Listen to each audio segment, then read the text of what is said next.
Mamdani running as a communist for the mayor of New York, the financial capital of the world. And the shocking thing here is he even got to first base. I mean, he's got a few problems going on. For example, take a look at this.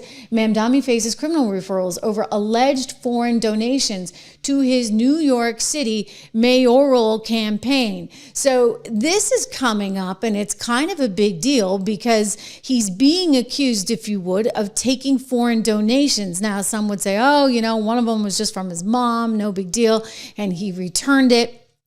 By the way, I think he only became a U.S. citizen, interestingly enough, some 7 years ago or so. So, you know, for somebody who's recently here, he's really off to the races in terms of trying to take over the political sphere. Anyway, this first being reported by Fox News, also being picked up by the New York Post. And as I said, Mamdani is looking at possibly a serious problem. He's been referred, I believe, to the DOJ amid concerns about this, because if in fact he's found guilty of having taken foreign contributions, that would put him in violation of election laws, and that would be really bad news for the prospective mayoral candidate. You know, he's been leading the polls, interestingly, all along, but now the question is, can he make it through to election day? I just want to share this with you because I think it's interesting to see Mamdani's odds collapsing in New York City mayoral election. This is coming to us from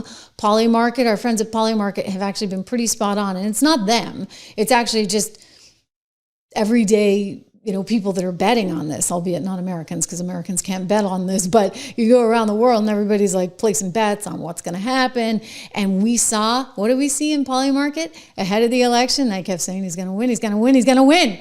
Donald Trump was climbing like nobody's business as Kamala Harris started to crater in the Polymarket numbers. And so while you may not have like real polls to be relying on in this environment, I think it's important to consider that. It's all happening, guys, as we look at Letitia James increasingly under fire. I don't know how she makes it through this election. I mean, I really mean that. I really don't. She doesn't quite have the charm and appeal, shall we say, of one AOC, if you want to call it that.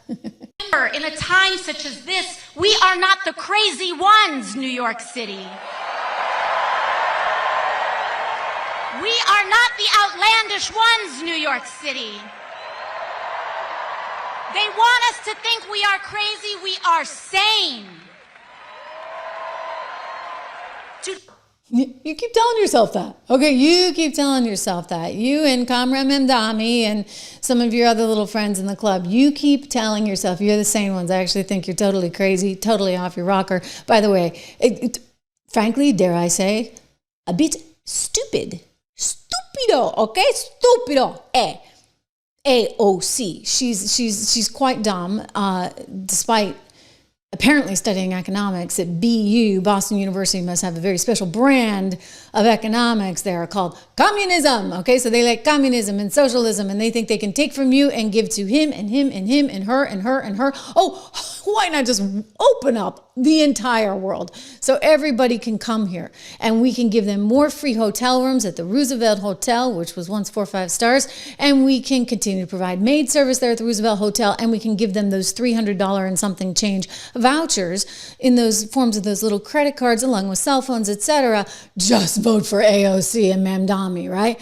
I'm telling you, it's never worked anywhere. You take your pick. You go all around the world. You tell me one place where communism works or socialism, the brand of which they want, works. It doesn't. Okay, so when I say stúpida, I guess I need to say stúpida para ella. Okay, I speak Spanish better than her, frankly. AOC, Alexandria Ocasio-Cortez, who doesn't speak Spanish. Give me a break. And then you get this Mamdani guy who's out there saying, oh, my aunt, she couldn't ride the subway after 9/11 because she was so worried about her hijab, he says in a very fancy accent.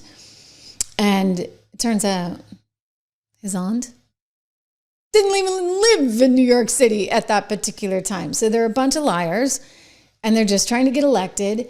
And I don't think they have the best interest of you or the country or anyone at heart. I mean that.